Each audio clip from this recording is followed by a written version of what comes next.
Ang kwentong matutunghayan natin sa araw na ito ay karanasan ni Michael.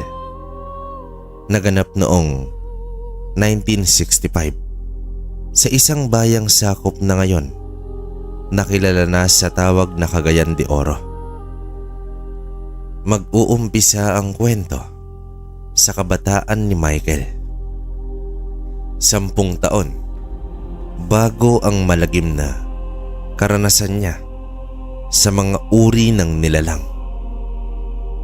Isang normal na bata itong si Michael. Lumaki ito sa ordinaryong pamilya at namulat sa isang napaka-ordinaryong komunidad dito sa Cebu. Isang may-ari ng lupang koperahan at sakahan ang kanyang ama. Ang ina niya ay tindera sa palengke. Minsan ay tagapagluto naman sa mga handaan. Sabihin na nating nakakaluwag-luwag naman sila sa buhay. Pang-apat itong si Michael sa 7 magkakapatid at bagamat saktuhan lamang ang kita ng kanilang mga magulang, 4 sa kanilang 7 magkakapatid ang nag-aaral. Ang 3 na mas nakatatanda na kapatid ni Michael ay pawang mga nakapagtapos ng sekundarya. Kaya naman tumutulong na sila sa paghahanap buhay at pagsuporta sa mga pangangailangan ng pamilya. Noong araw, hindi naman prioridad ng pamilya nila ang makapagtapos dahil nga sa kalaunan. Alam nilang sila din ang kailangan mag-alaga sa mga lupain ng kanilang ama. Itong si Michael naman ay medyo kakaiba sa lahat dahil sa mas gusto niya ang magliwaliw at malibang sa labas. Gumala, makipaglaro at umiwas sa mga gawaing bahay. Iniisip niya kasi na may iba naman siyang kapatid at kung hindi niya gagawin ang trabahong iniutos sa kanya, tiyak naman niyang gagawin ito ng mga kapatid niya. Kaya nga madalas ay nagkakasamaan ng loob itong si Michael at ang mga kapatid niya. Ngunit kapag naman papagalitan siya ng kanyang nanay o tatay, imbis na magsisi at humingi ng depensa, ang nangyayari ay nagdadabog pa ito at aalis sa kanilang bahay. Magpapalipas ng oras sa tabing ilog kung saan ay hindi siya makikita ng mga kamag-anak niya. Hindi naman maunawaan ng mga magulang kung bakit ganon ang anak nila. Gayong maayos naman nila itong pinalaki. Pantay-pantay naman ang trato nila sa magkakapatid. Ngunit hindi nila lubos maisip kung bakit ganoon itong si Michael. Isang hapon, pagkatapos masermonan ulit nitong si Michael dahil sa napabayaan niya ang sinaing habang nasa labas ang nanay niya at nangunguha ng mga panggulay nila. Nasunog at naging mistulang uling yung kanin nila. Labis ang pagtitimpi ng kanyang ina. Ngunit nang magdahilan pa itong si Michael na bakit kasi siya ang inutusan at hindi na lang yung nakakabata niyang kapatid, dito na nagalit ang kanyang ina at nag-umpisang masermonan ito. Iniiwasan sana ito ng nanay niya dahil nga sa tuwing masisermonan ito ay naglalayas at sa gabi na umuuwi. Ganun nga ang nangyari. Naglayas itong si Michael. Naglakad ito ng naglakad at galit na sinasabi na sana nga raw ay hindi niya na pamilya ang kanyang pamilya. Mas masaya pa ito umano na maging mag-isa at hindi namang makita ang mga kapatid niya, maging ang nanay at tatay niya. Dahil nga sa palaging siya na lang ang nakikita nito. Palaging siya ang pinapagalitan, kaya naman papatunayan niya na di umano na kaya niyang mabuhay nang wala ito sa kanyang pamilya. Patuloy sa paglakad itong si Michael hanggang sa hindi niya alam kung nasaan na siya. Lingid sa kaalaman niya ay labis na siyang napunta sa pusod ng gubat at naririnig niya na ang mga engkantong nakatira doon, lalo na ang mga himutok niya at mga reklamo sa buhay. Kaya naman sa hindi niya maintindihang dahilan, nawala ang daang pabalik sa kanila. Pawang mga nagtataasang puno at bangin na lamang ang naroroon. Nang subukan man niyang bumalik, wala siyang ibang paraan kundi ang maglakad diretso hanggang sa makarating siya dito sa mga kabahayan. Hindi niya alam kung saan ito at hindi siya pamilyar sa lugar.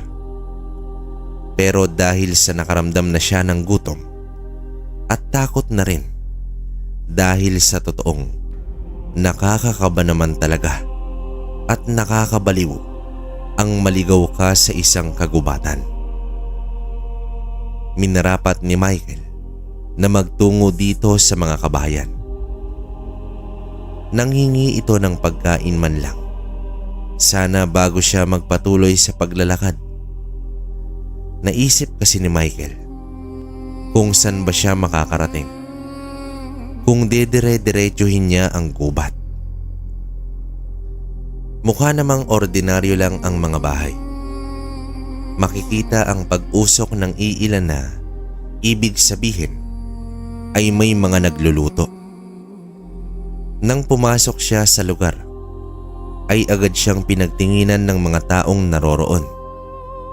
Paano kasi? Liblib na lugar yung gubat kung saan nakatirik itong mga kabahayan pagkatapos biglang may isang ligaw na bata ang darating. Kaya naman sa isip ni Michael ay hindi maaring nagtataka lamang at namamangha ang mga ito.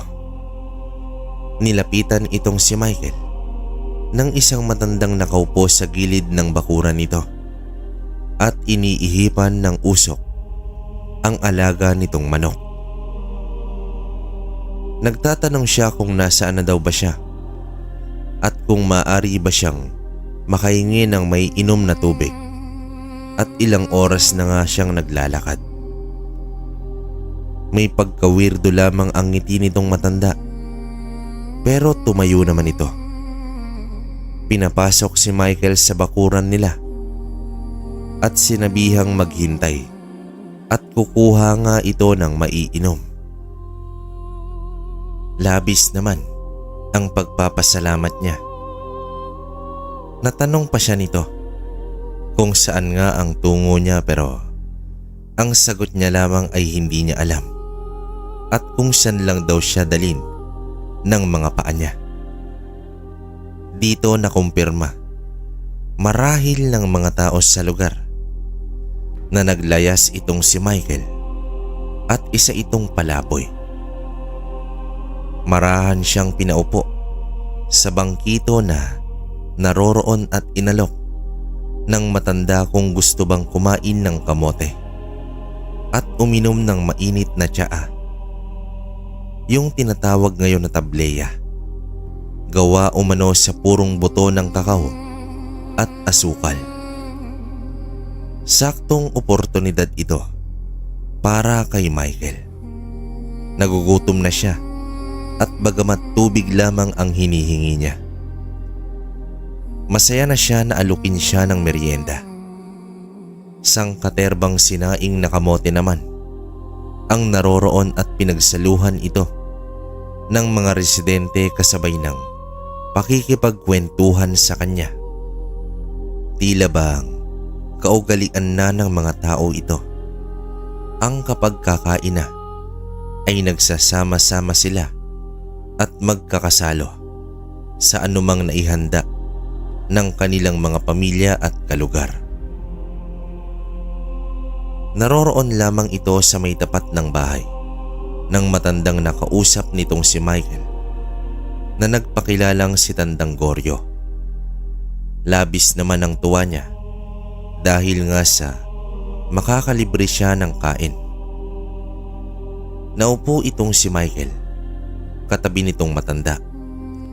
Bagamat kamote lang ang pagkain na may sausawang kinayog na nyog at mainit na tsaa, ay ayos na yon para sa nagugutom niyang sikmura.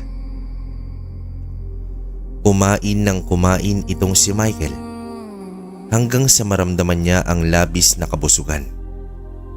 Ngunit hindi lamang pagkabusog ang naramdaman niya. Nang makalipas ang ilang minuto, bigla na lang bumigat ang kanyang pakiramdam at inantok siya ng sobra. Antok na hindi niya na kayang pigilan. Dito ay nakatulog na nga siya. Hindi alam ni Michael na itong napasok niyang lugar ay pugad ng mga aswang at may pampatulog. Kalaunay nagising itong batang si Michael na naroroong nasa isang kulungan kasama ang 3 pang tao.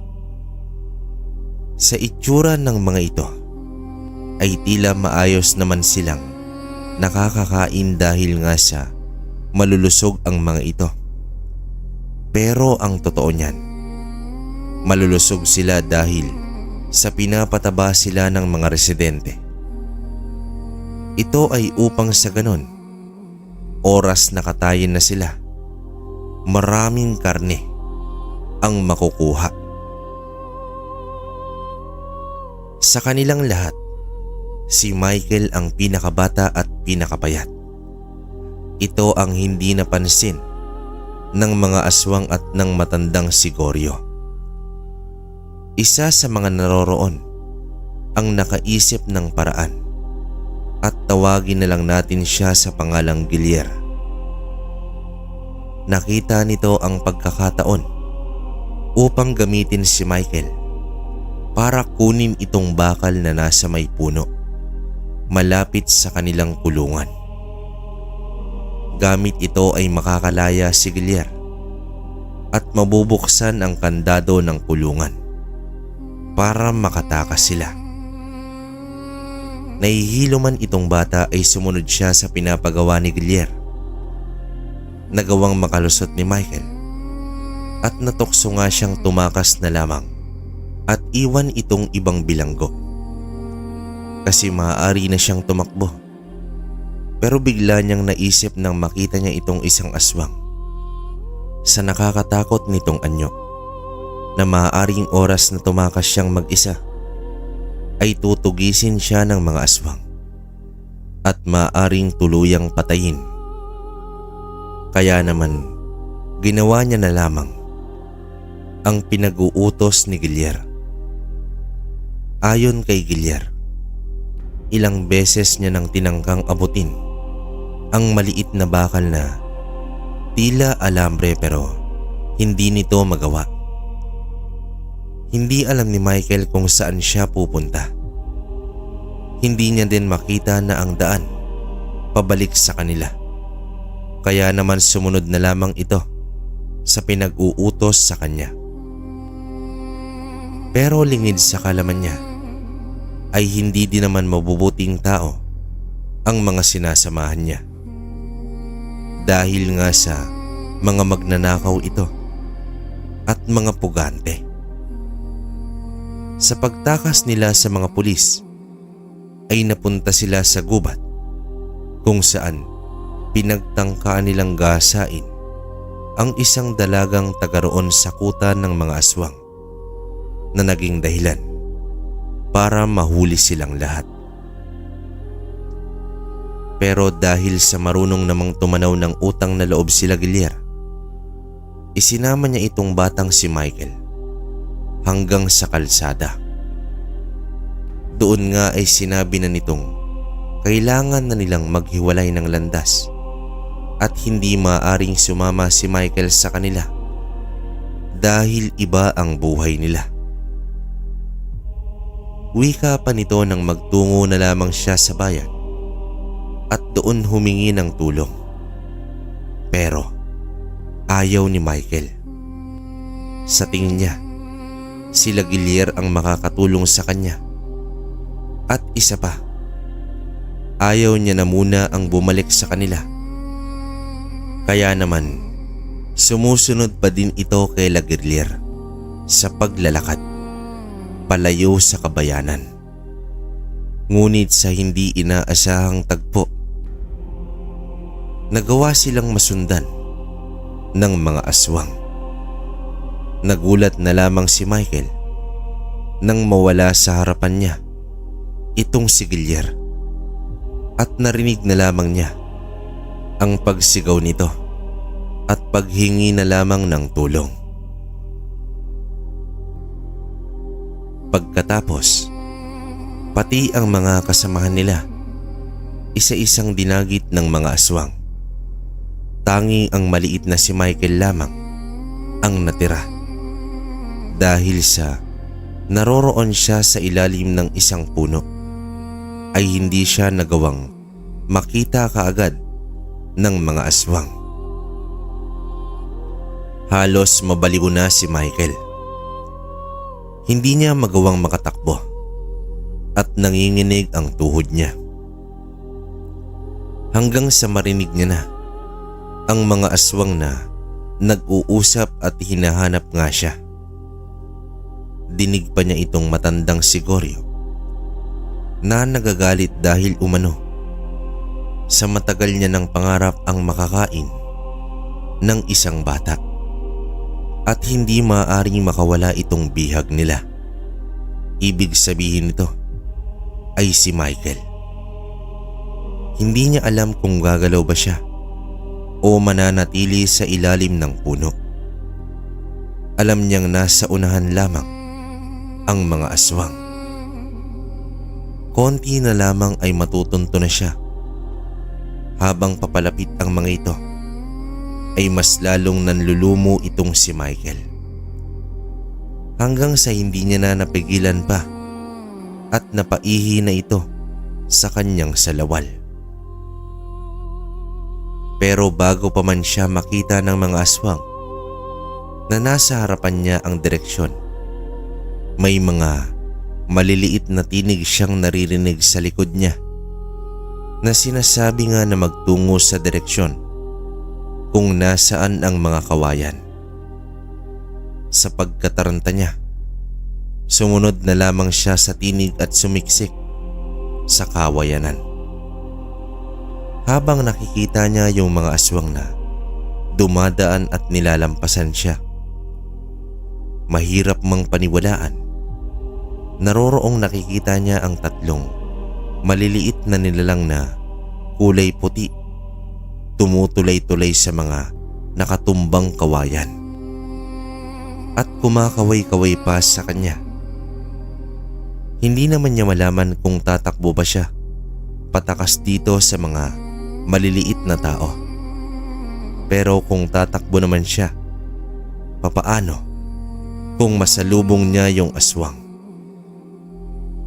Subalit kung hindi naman siya tatakbo, baka kung ano pang gawin sa kanya ng mga maliliit na nilalang. Pero nang makalayo yung mga aswang, saka nagsalita itong isa sa tatlong maliliit na tao. Ayon pa dito, matagal na nilang pinagmamasdan itong si Michael kung paano siya lumaki at nagkaisip. Bagamat umano siya ang pinakamatigas ang ulo sa magkakapatid, siya naman ang may pinakamalakas ang espiritual na kakayahang taglay. Ayon sa mga maliliit na tao na nalaman nga niyang mga puting duwende, nagmula itong si Michael sa pamilyang may dugong albularyo. Ito ay dahil sa lolo ng kanyang lolo, ang huling naging albularyo sa kanilang lahi. At itong 3 puting duwende ang mga gabay nito. Simula nang namatay nga itong ninuno ni Michael, nanatili na lamang silang nakatanaw mula sa malayo, nag-aantay sa tamang tagapagmana nitong matandang ninuno niya na tawagin nating si Apo Badyong. Kaya nga lang, ang problema lang ng mga duwende, bagamat si Michael ang pinakaakma para sa kakayahan at kagamitang mula kay Apo Badyong, ang problema ay kabaliktaran ng lahat ng pagkatao ni Apo Badyong, itong si Michael. Kung si Apo Badyong ay isang huwarang tao, ito namang si Michael ay matatawag na itim na tupa ng pamilya. Magkagayon pa man, hindi nila umanong maaaring pabayaan si Michael na mapahamak sa kamay ng mga aswang. Pero hanggat hindi nagiging matuwid itong si Michael, ay hindi niya mahanap ang daang pauwi sa kanilang bahay. Kailangan niyang mahanap ng totoong siya, ang pagkatao ng kanyang lolo Badyong na hinahanap nitong mga duwende. Subalit ayaw nito ni Michael dahil sa ayaw niya ng isang responsibilidad. Pero nang magdadahilan pa sana siya, nawala na lamang bigla itong 3 duwende. Naging madilim ulit ang paligid, pero naroroong mag-isa na lamang ito. Hindi lumabas sa kawayanan itong si Michael hanggang sa makakita siya ng liwanag ng bukang liwayway. Dito na siya naglakad, ngunit maging ang daan patungo sa bayan ay hindi niya na mahanap. Patuloy lamang siya sa paglalakad hanggang sa marating niya itong pantalan, kung saan naman ay nakabangga niya ang ilang mga kagaya niyang palaboy na grupo ng mga tao. Dahil nga sa ugali nitong si Michael na mainitin ang ulo at mapagpatol at pikon, binato niya ng bato itong pinakamalaki sa mga binatang naroroon, dahilan upang habulin siya ng grupo, hanggang sa sumampa ito sa isang may kaliitang barko upang magtago.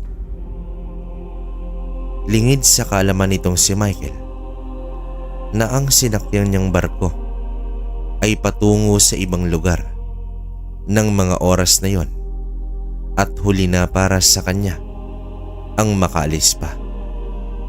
Sinikap na lamang niyang wag mahuli ng mga bantay sa barko, gawa nga ng may kaliitan lamang itong nasakyan niya.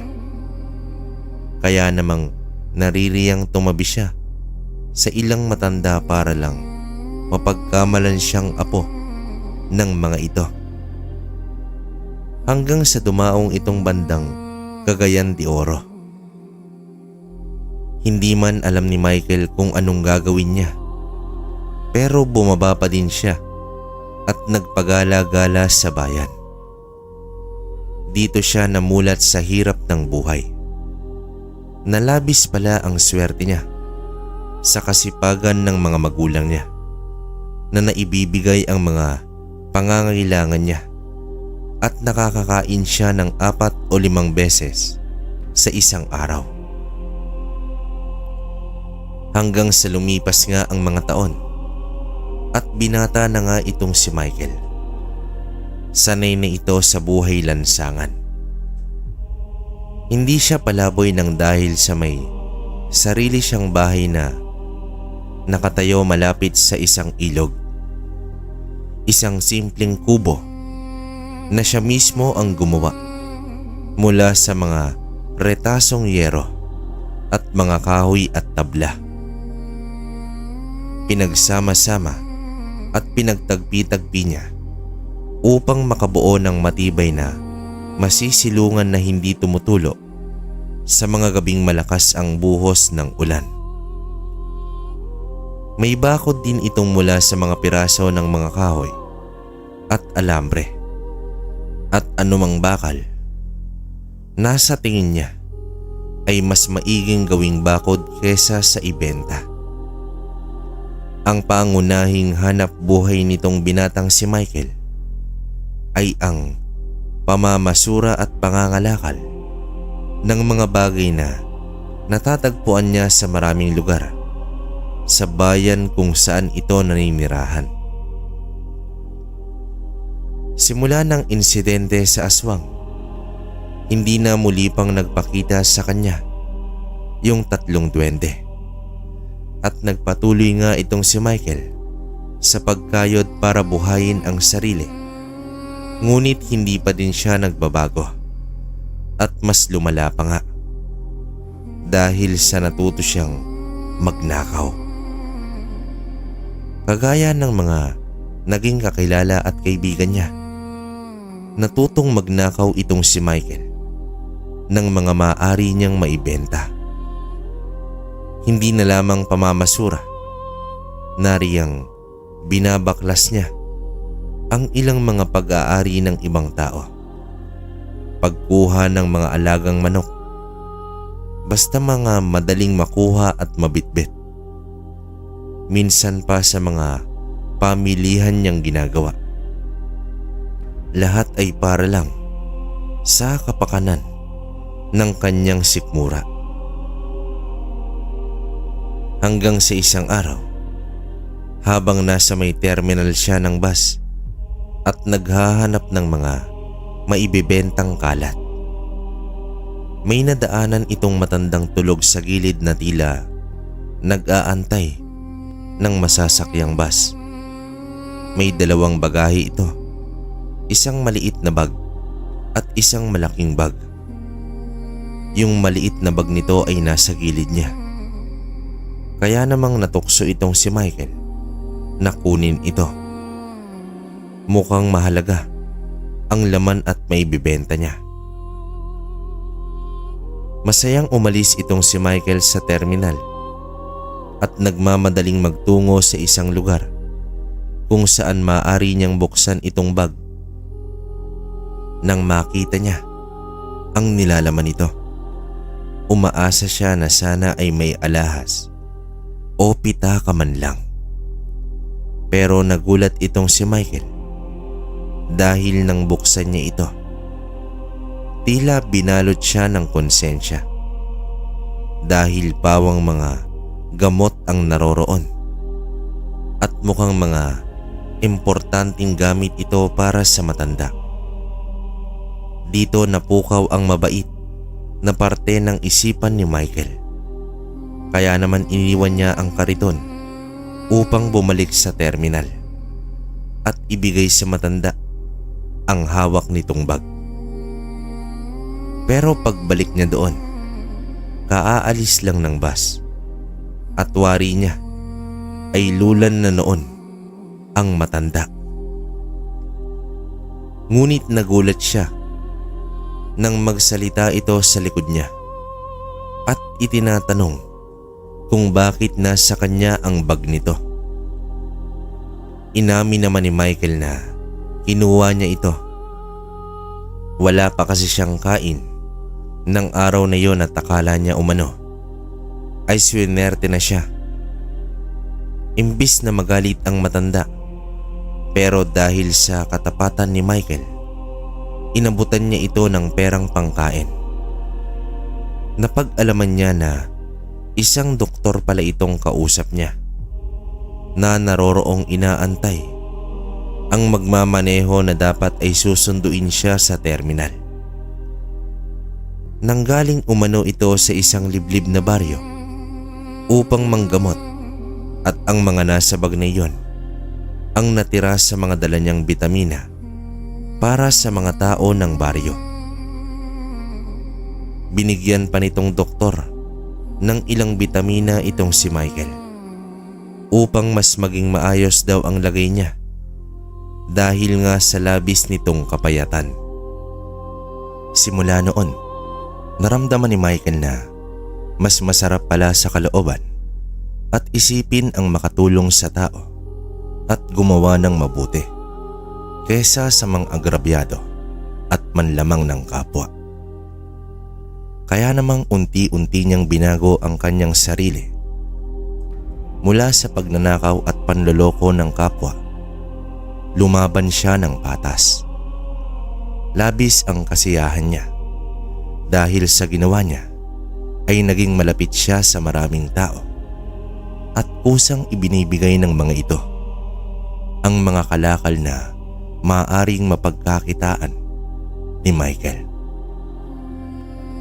Mas marami kesa sa kinikita niya sa pagnanakaw ng mga pabenta. Dito na siya naging tuluyang isang bagong tao at mula sa binatang iniiwasan ng karamihan at pinangingilagan dahil sa naturingang magnanakaw. Pinagiliwan nga siya maging ng mga puting duwende dahil isang gabi nang magkasakit ng malala itong si Michael dahil sa pagkakatusok niya sa isang kalawanging pako. Muling nagpakita ang mga duwende. Ito ay upang muling tulungan itong si Michael. Subalit sa pagkakataong iyon ay nagawa ng ipagkaloob sa kanya ang isang kwintas na may gintong bariyang palawit at ang isang kakaibang tabak. Kakaiba ito dahil ito ay tanso. Nagbiro pa nga ang isa sa mga duwende na sana ay wag maisipan ni Michael ang ibenta itong tabak dahil sa maraming henerasyon sa kanilang lahi ay iniingatan ito. Natanong naman ni Michael na dahil ba sa ibinigay na nila itong tabak at medalyon sa kanya ay obligasyon niya na ba na maghanap ng mga aswang at masasamang nilalang. Pero umiling lamang ang mga duwende.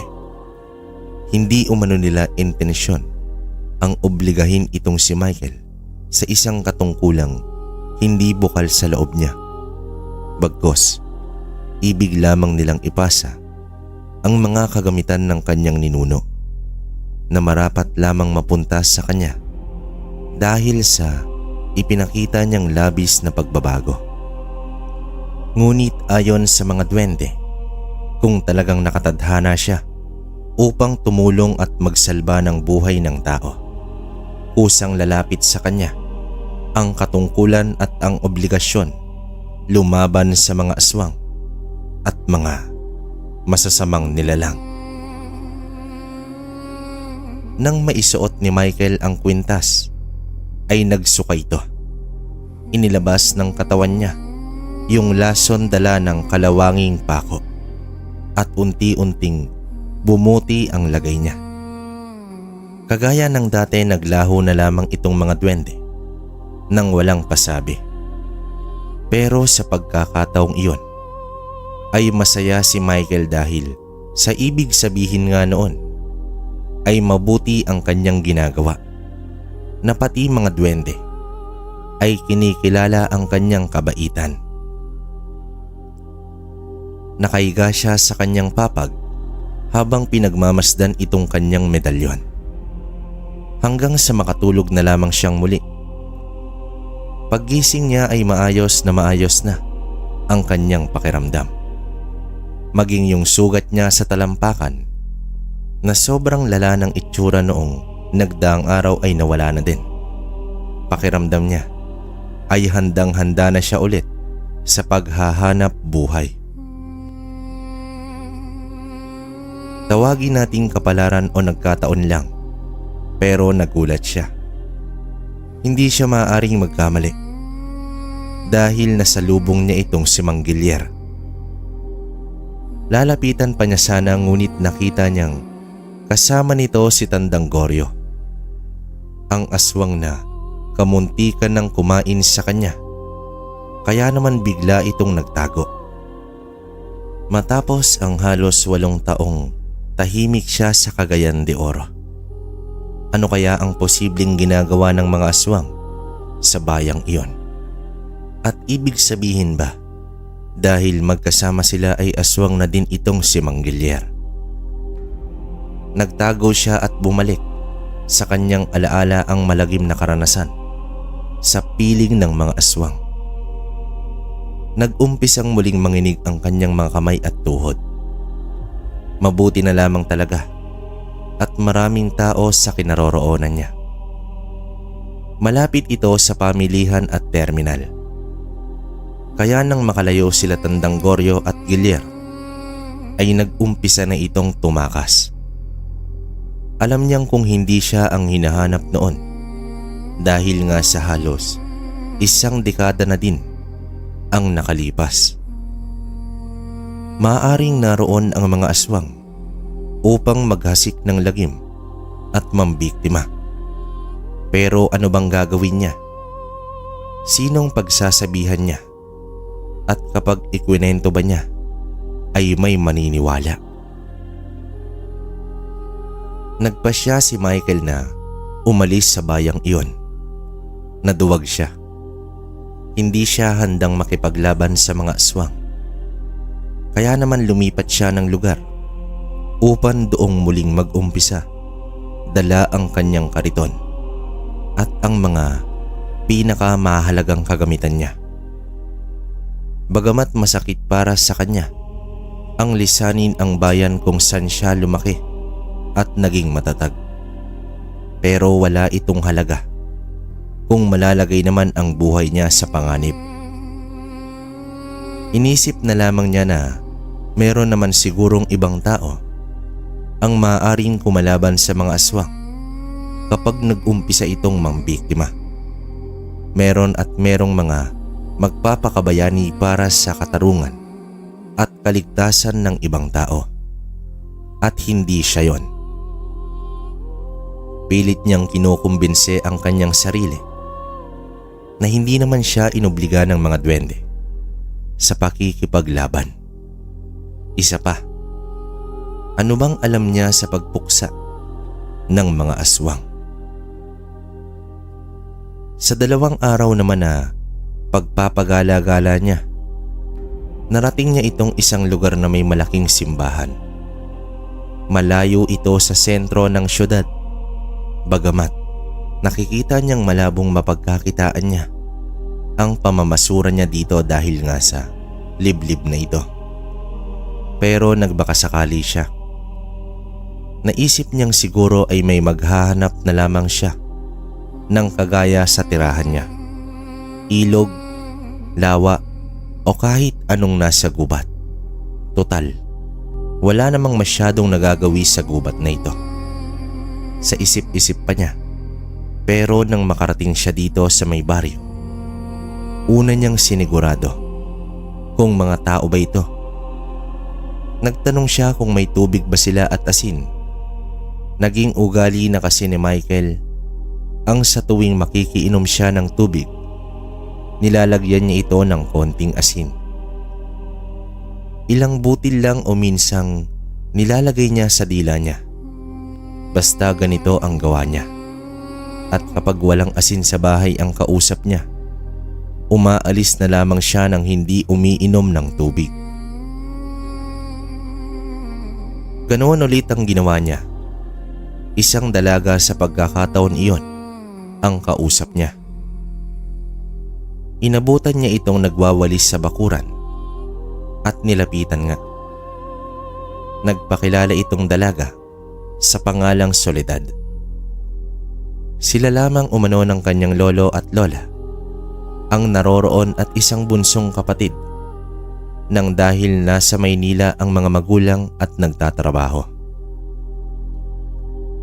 Nang hingi siya ng tubig at konting asin, nagdala naman ng isang pitsil ng tubig si Soledad at itong garapon ng asin. Dahil dito ay napanatag si Michael. Matapos noon ay naroroon nga siya, nagpapahinga sa labas lamang ng bakuran. Panay naman ang pagtingala niya sa taas ng puno ng isang kaimito. Itik sa bunga at nangingintab na ang karamihan dito sa pagkahinog. Napatayo naman siya nang marinig niyang magsalita itong matandang tawagin nating si Lolo Teo Pisto. "Hindi yan malalaglag sa pagtitig mo lamang, iho. Bakit di mo akyatin?" Tanong dito ni Lolo Teo Pisto, ang lolo ni Soledad. Napatawa naman ang bunsong kapatid ni Soledad na si Buboy. Ibig din daw nito ang kumain ng kaimito.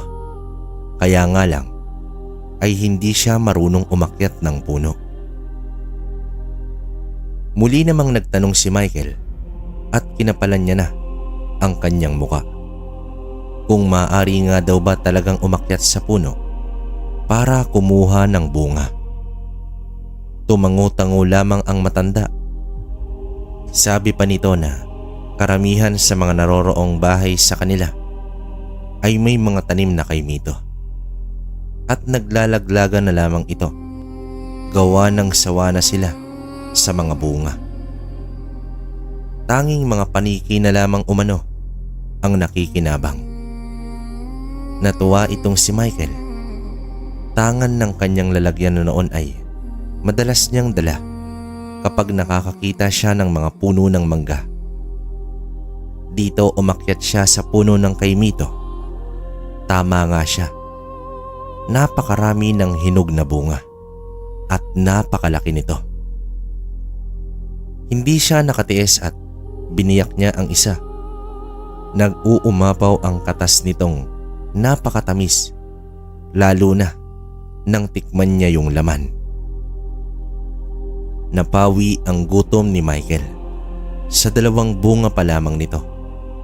At nang mabusog na ay nagpatuloy pa sa pagkuha upang mabigyan din si Buboy.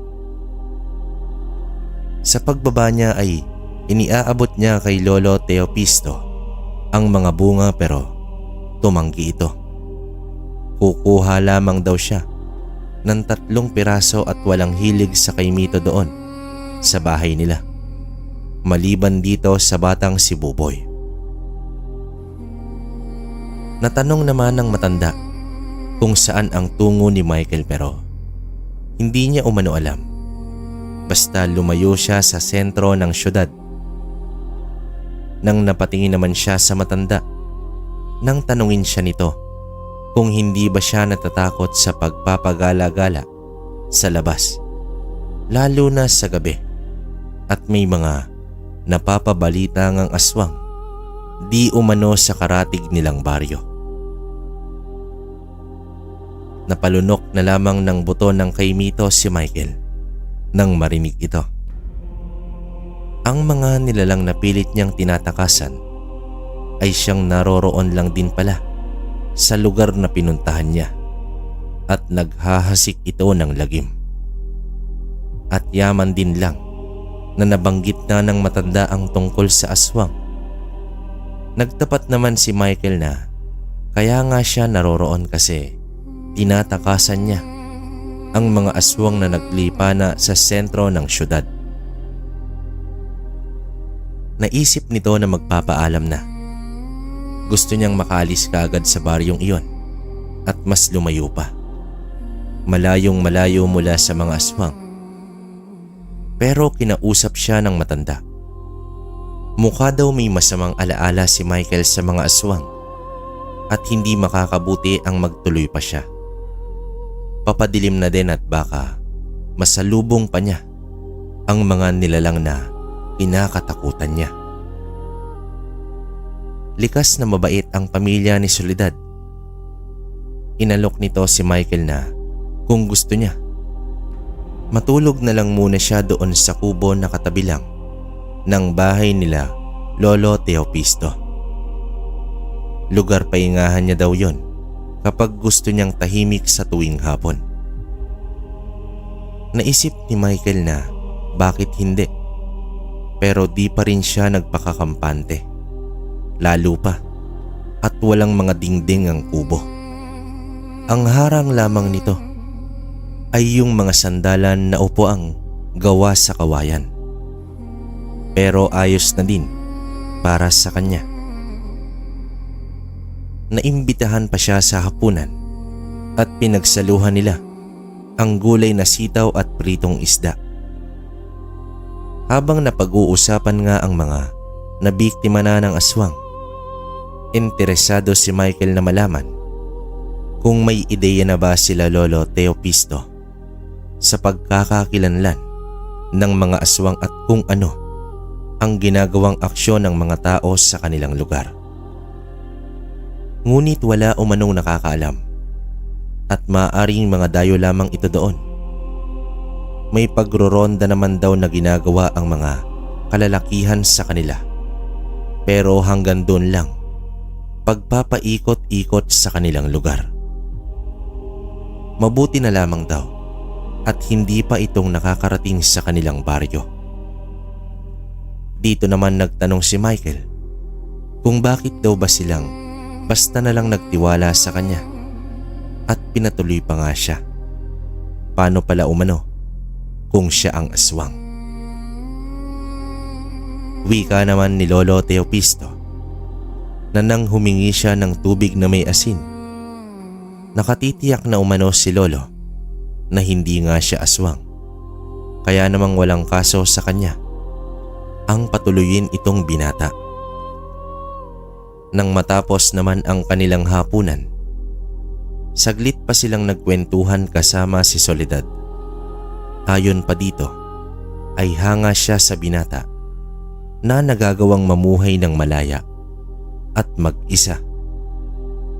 Masyado umano siyang matapang, pero ang hindi alam ni Soledad na ginagawa niya yon dahil sa wala siyang mapagpipilian.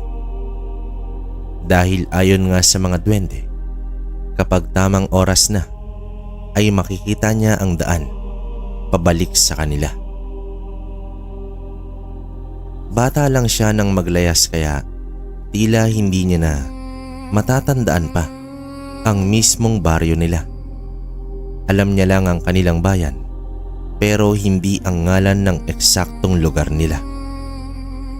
Ni hindi niya alam kung hinahanap ba siya ng mga magulang niya. Matapos ang maikling kwentuhan, nagpaalam na itong si Michael. Nakakaramdam na siya ng antok at makailang beses na rin niyang nakikitang humihikab itong si Soledad. Malamig ang gabi at tumatagos ang hangin kung saan nahihiga si Michael. Kaya hiniharang niya ang ilang mga dala niyang karton na nasa kariton niya na ginagamit niyang tulugan kung saan siya abutan ng dilim. Bandang madaling araw ay nagkakaingay ang mga aso. Hindi sa kanila, pero alam niyang may mga tahulan ng aso at mukhang malayo ito. Meron pang pagsigaw ng isang babae. Pero di niya matiyak kung doon ba yon sa baryo kung saan siya nakatigil, dahil sa alam niyang may distansya ang mga ingay.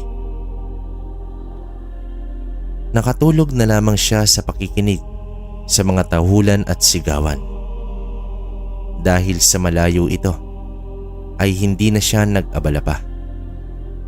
Pero sa kinabukasan ng magising siya ay nakita niya na si Lolo Teopisto na naglalakad pabalik sa bahay nila, at mukhang galing ito sa pamamasyal sa baryo. Ayon sa matanda, noong nagdaang gabi ay may nabiktima na naman ang mga aswang. Isang mag-asawa na pababa sana sa sentro upang isugod ang asawa nitong buntis. Hindi umano kaya ng hilot ang ilabas ang bata, kaya kinakailangan isugod sa ospital. Kaya nga lang ay naharang ng mga aswang. Hindi na nakita yung buntis at kinuha daw ng aswang na iwang tulala, at hindi makausap ang asawa nito, at yung hilot na kasama nila ang nagkwento. Tatlong lalaking aswang di umano ang may gawa ng pagkakawala ng buntis. Sinikap lumaban ng lalaki sa mga aswang pero nawalan ito ng malay nang salakayin ng isang aswang at ibagsak mula sa ere. Di umano nagawang mag-usal ng orasyon ng hilot pero huli na para sa buntis. Tanging yung lalaki lang ang natulungan niyang wag makuha ng mga ito. Sa kabilang baryo ito naganap ang pang-aatake malapit sa daang patungo sa baryo nila Lolo Teopisto. Dito nakaramdam ng awa at galit itong si Michael dahil sa buntis ang nabiktima. Ibig sabihin ay pati ang walang malay na sanggol ay hindi man lang nabigyan ng pagkakataong masilayan ang ganda ng mundo dahil sa mga ganid na nilalang. Nag-iisip ito at ibig niyang makatulong sa pagsupil sa aswang. Habang tinititigan niya ang kanyang tansong tabak, sa kanya naalala ang sinabi ng mga duwende na kahit anong pag-iwas niya sa kanyang kapalaran, kung talagang nakatadhana siya bilang kalaban ng mga aswang, ay hindi niya ito matatakasan. Nakiusap si Michael. Nagpaalam siya kung maaari pa siyang tumigil pansamantala sa baryo at makituloy kaila Lolo Teopisto. Pagtatrabahuan niya umano ang pagtira niya. Kahit na ano basta makatulong. Nang tanungin naman ni Lolo Teopisto kung ano ang dahilan niya, sinabi niyang nais niyang tumulong sa pagsugpo sa aswang at ibig niyang sumama sa pagroronda ng mga taga roon sa kanila. Natuwa naman sila Lolo Teopisto. Masyado umanong kulang ang malalakas na kalalakihan sa kanilang lugar. Kaya naman malaking tulong kung naroroon siya. Nang sumunod na gabi ay ipinakilala siya ng matanda sa kapitan ng kanilang lugar at ipinaliwanag ang ibig mangyari ni Michael. Nang tanungin siya kung may karanasan na siya sa pakikipaglaban sa mga aswang, ay sinabi niyang wala, pero meron siyang karanasan kung saan nakaligtas siya sa kamay ng mga aswang. Ibig sabihin, sa kanilang lahat, siya lamang ang totoong nakakita ng aswang sa personal at nakaligtas pa nga. Ibig sabihin may kakayahan siyang wala sa iba. Maaaring lakas o talyon kaya ikinatuwa ng kapitan ang pagsama niya.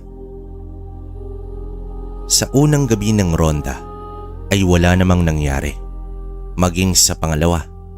Subalit sa ikatlong pagroronda nila, dito nila nasumpungan ang tatlong aswang at nanginginain nga sa daan. Patay ang isang baka na naroroong nakatali lamang sa may puno ng bayabas. Alaga ito ng isa sa mga lalaking kasama sa pagroronda, kaya naman nagalit ito at mag-isang sinugod yung aswang. Nakikita niya kasing tila wala ng buhay na nilalapa ng mga aswang itong alaga niya. Ang ilan ay takot lumapit.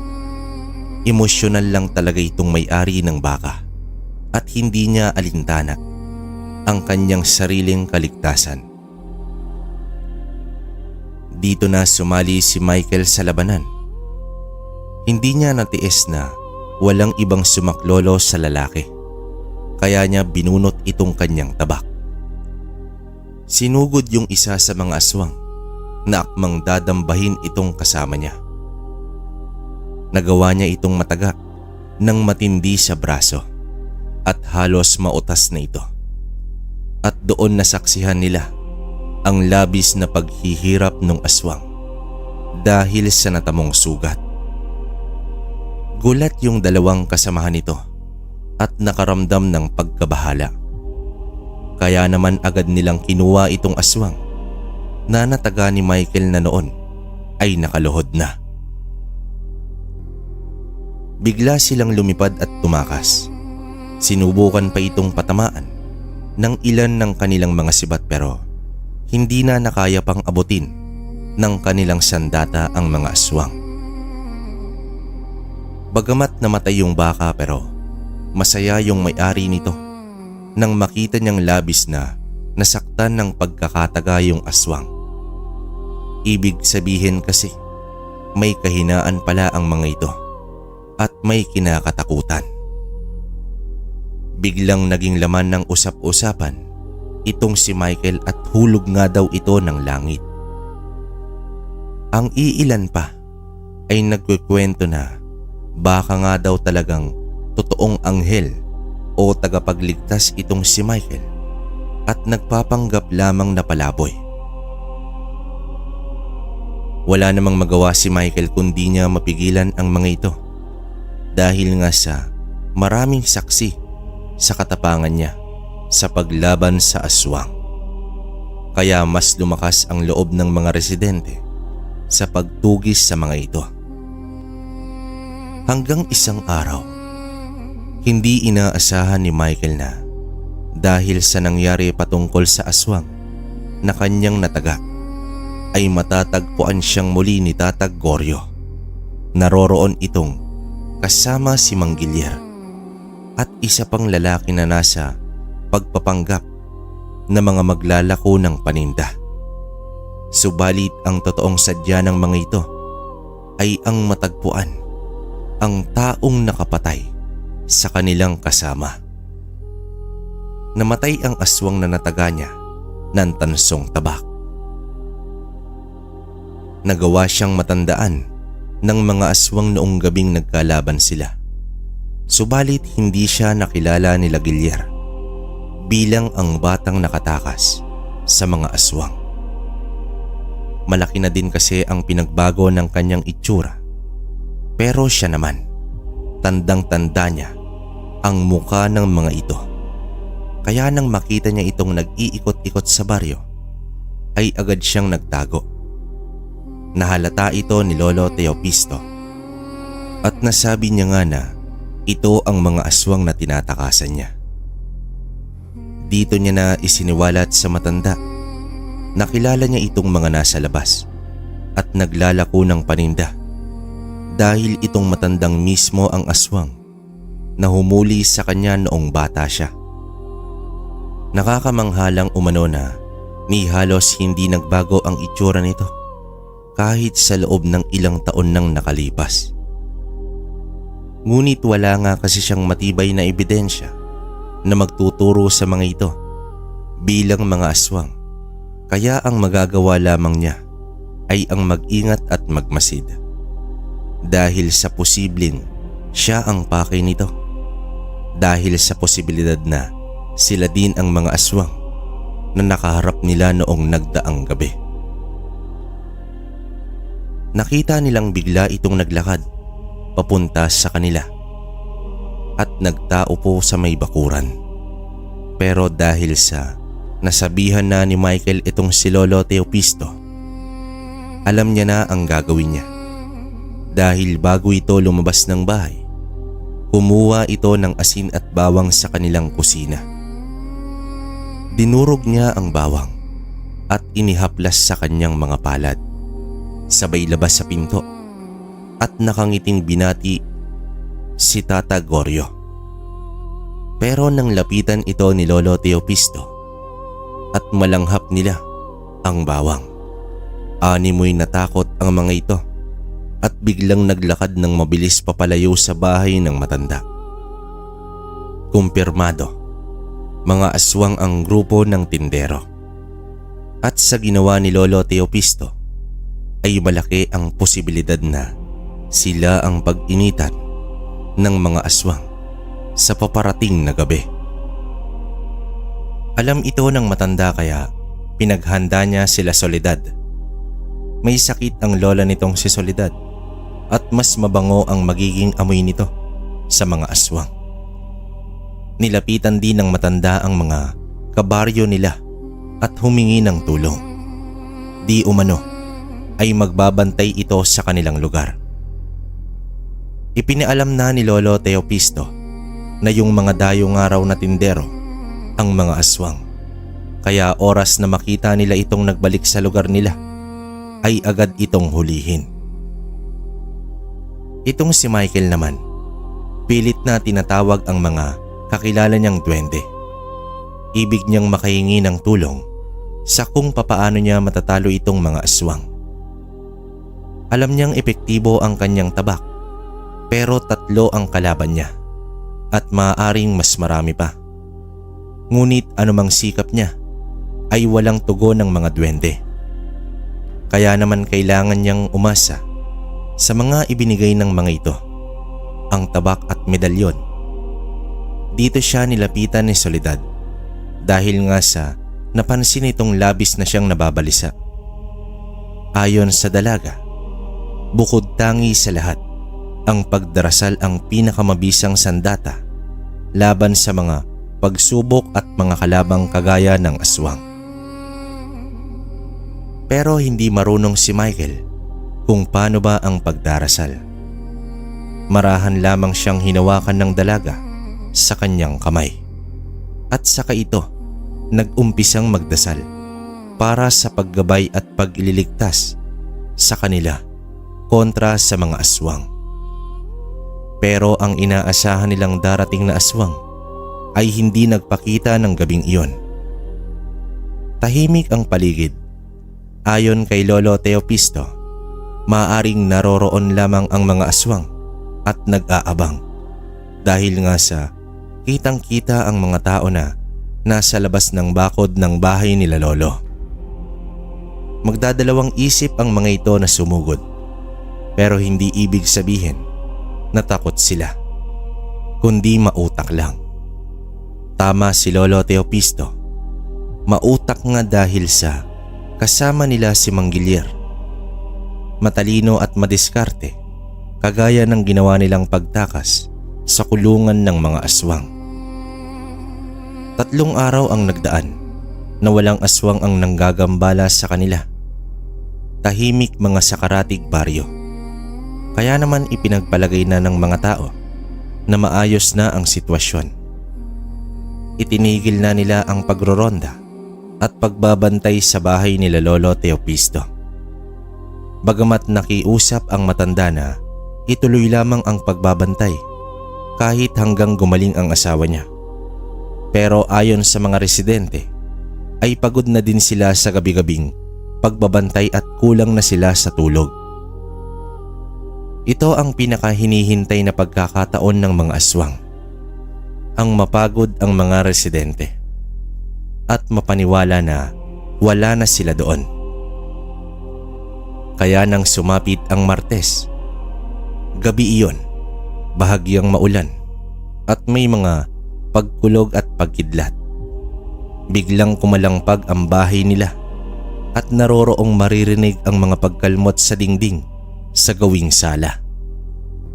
Kaya agad nilang tinungo ito upang siguraduhing sarado ang pinto.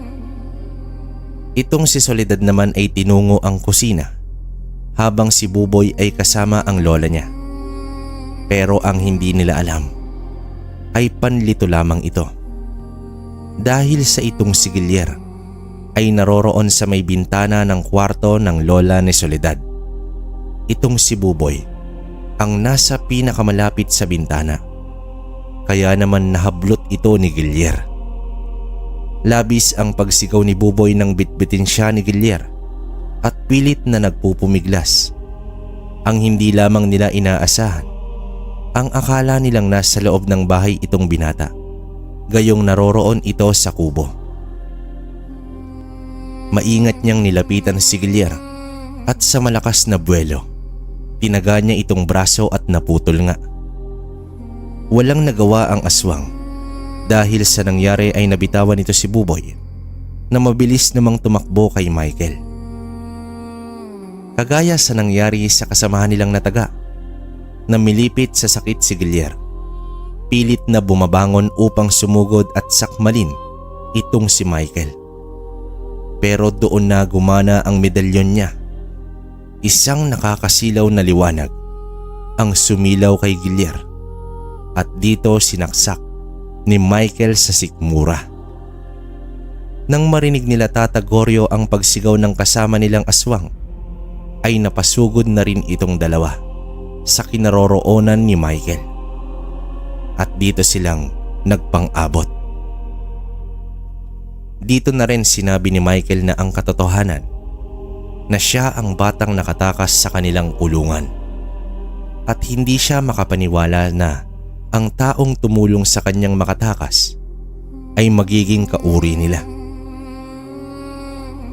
Ayon naman kay Tata Goryo na si Mang Gilyar umano ang nakiusap na buhayin siya kapalit ng pagiging kauri nila at pagtulong sa pagkuha ng mga biktimang tao.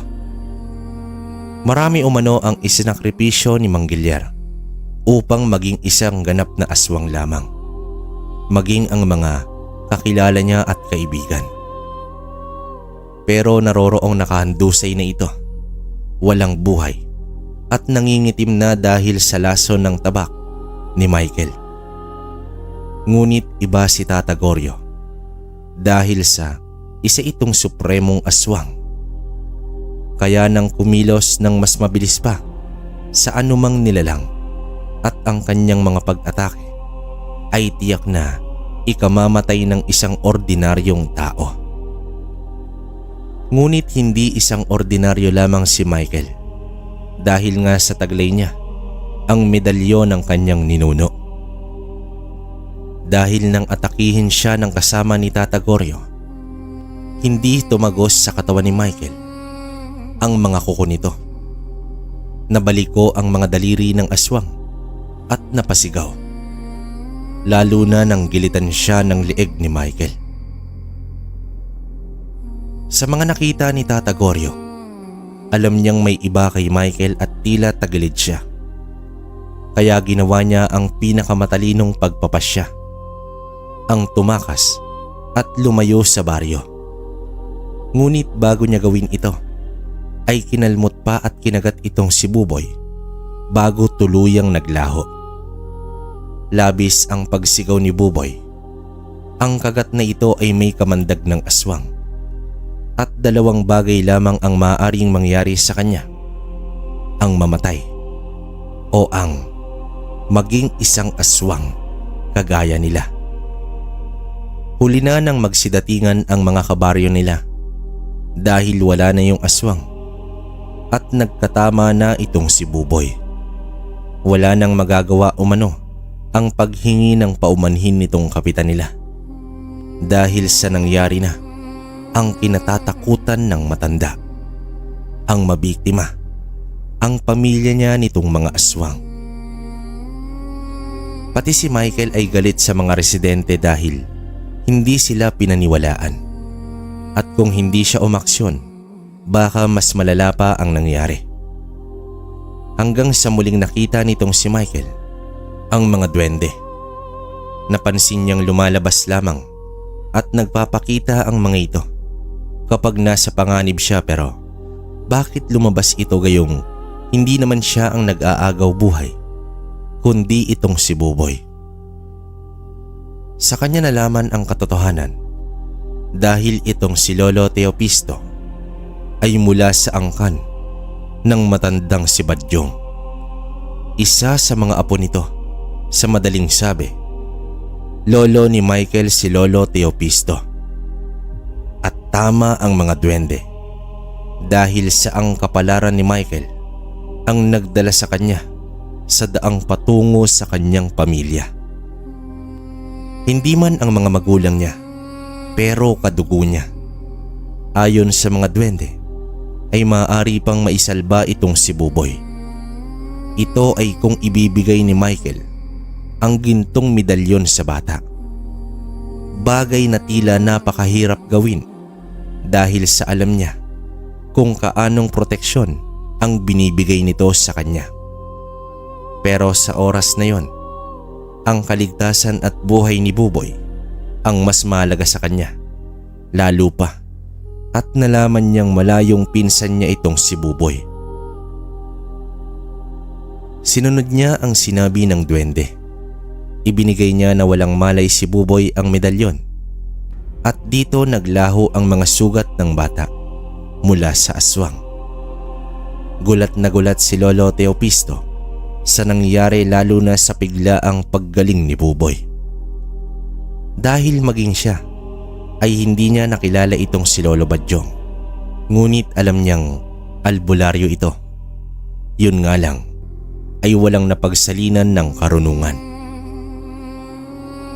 Nang ikwento ni Michael ang ugnayan nila, ay napayakap na lamang itong si Lolo Teopisto sa binata.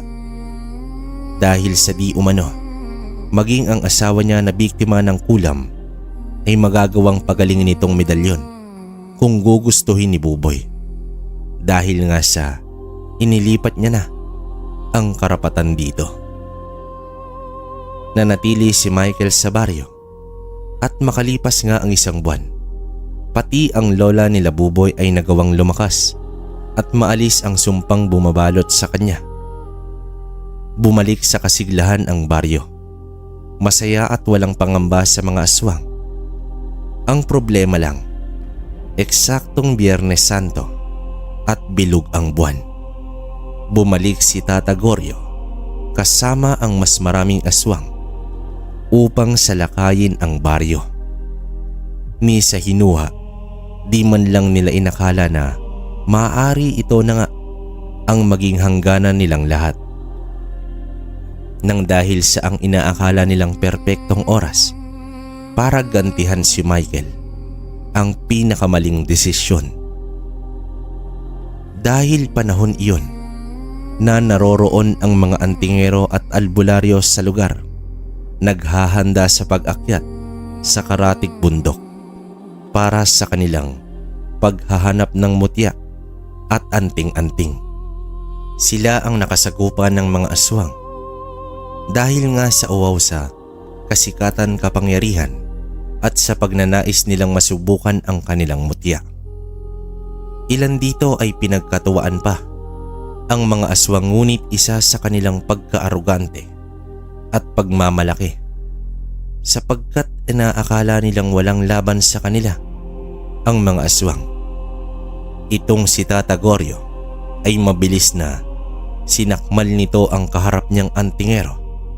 Natatawa-tawa pa habang tinatapakan sa muka ang kanyang anak na babae.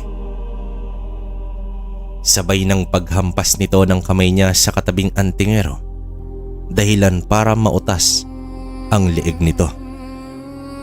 Pagkatapos ay agad na tumakas ang matandang aswang patungo sa baryo nila Michael. Ang nasa isip niya, mamatay man siya ay ibig niyang siguraduhin maisasama niya si Michael sa hukay. Taranta naman ang mga antingero dahil alam nilang sa pagkakamali nila ay maaring ilang buhay ang mapahamak. Kaya agad nilang sinundan ng aswang. Alam nila kung anong baryo ang tungo nito base sa direksyon.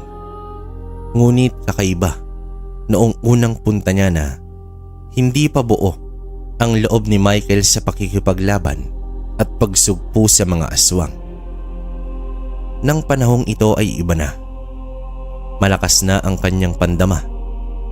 Nagagawa niya ng makasagap ang mga negatibong enerhiya ng sino mang malapit sa kanya, ang presensya. Kaya naman paparating pa lamang itong si Tandang Goryo. Naroroon na sa taas ng kaimito itong si Michael, nag-aabang sa pagdating ng aswang.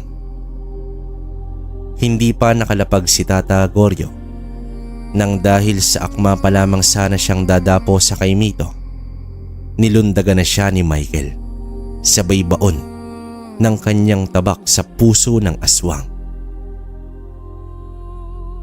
Nangisay na bumagsak sa lupa ang matanda hanggang sa bawian ito ng buhay. Ilang minuto pa nang dumating ang mga antingero at naroroong nakabalandra na sa may gitna ng baryo ang katawan ng walang buhay na aswang.